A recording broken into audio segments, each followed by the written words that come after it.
Hello everyone, welcome back to another exciting episode of Segs and Rand Wrestling Show. I'm your host, Randy. A lot has happened in WWE this week. We had No Mercy on Sunday, Monday Night Raw Monday, Smackdown Live Tuesday. Some good things, and boy oh boy, not some great things. A lot of not big things were great. That's the problem. I'm going to break it down for you. I'm going to explain what happened, and we'll go from there, ladies and gentlemen.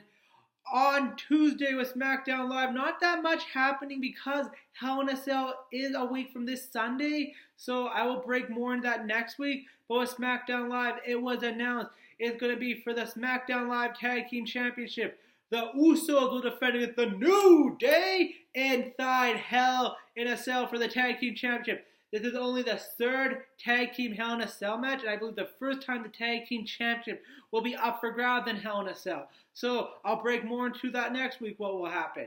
Charlotte Flair and Natalya keep biting at each other with their match coming up at Hell in a Cell. I like Natty's promo saying, "You're glad your dad's healthy to watch you lose." That was a nice touch there. Way to go, Natty.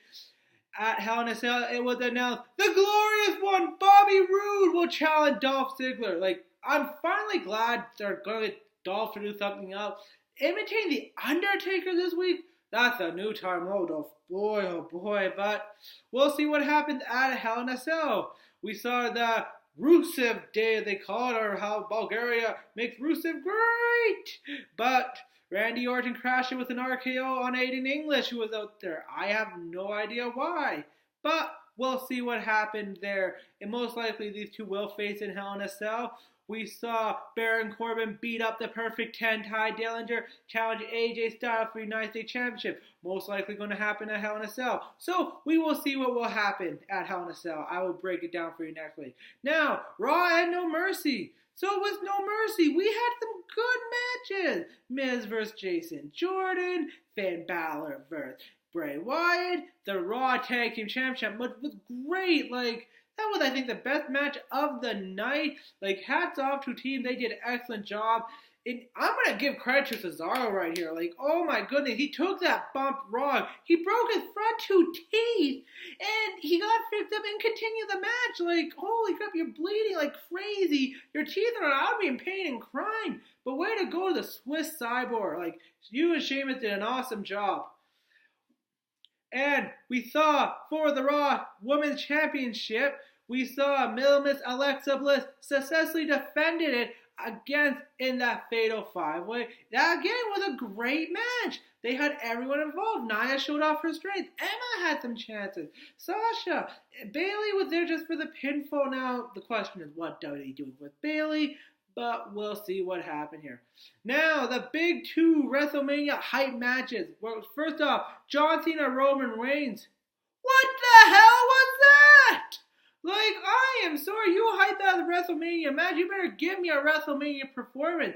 That was awful. I like Cena with a little joking and all that, but he took a punch from Roman. Roman really beat him down. He hit his finisher. Roman kicks out. I don't understand. Cena destroyed Reigns in the promo. He ripped him. And in the match, he put his hand up. Come on. I'm sorry. That's not acceptable. I don't feel Roman's going to get over as the guy. But not even that. Let's go to Raw. He's now in a match for the IC Championship next week. And they're thinking of bringing back the Shield against the Misfits. Come on. I'm sorry to say, the Shield was this really big tag team. They made it wow. On explosive dynamite. You really want the Shield today come back together against the Misfits? If I thought the Shield was going to come back, personally, I tweeted I would rather see Bobby Fish, Kyle O'Reilly, and Adam Cole. Maybe even Sanity would be good. There's some good tag team groups. The Bullet Club, the Balor Club, Galvin Anderson. What are you doing with them? Put Finn together. With them. Or, even the New Day, for crying out loud. But I just feel the Misfits are not a good team. They're not a bad team, but they're not that elite group. You need an elite group if you're bringing back the Shield.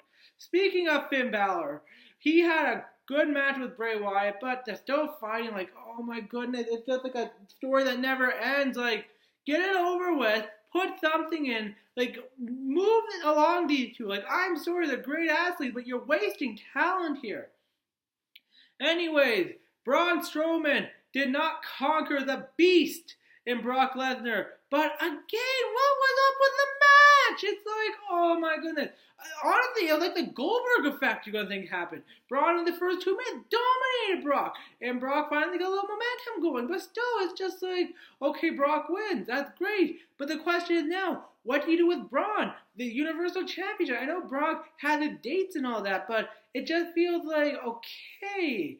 Because what I've read and stuff, I think so most likely Roman Reigns is going to challenge Brock Lesnar for the Universal Championship at WrestleMania in New Orleans. But the question is here, you have 4 months though. October, November, December, January, partial month. What are you going to do with these two? Like, it doesn't make sense. And not only that, what was Braun doing this week? Braun just came out on a path of destruction.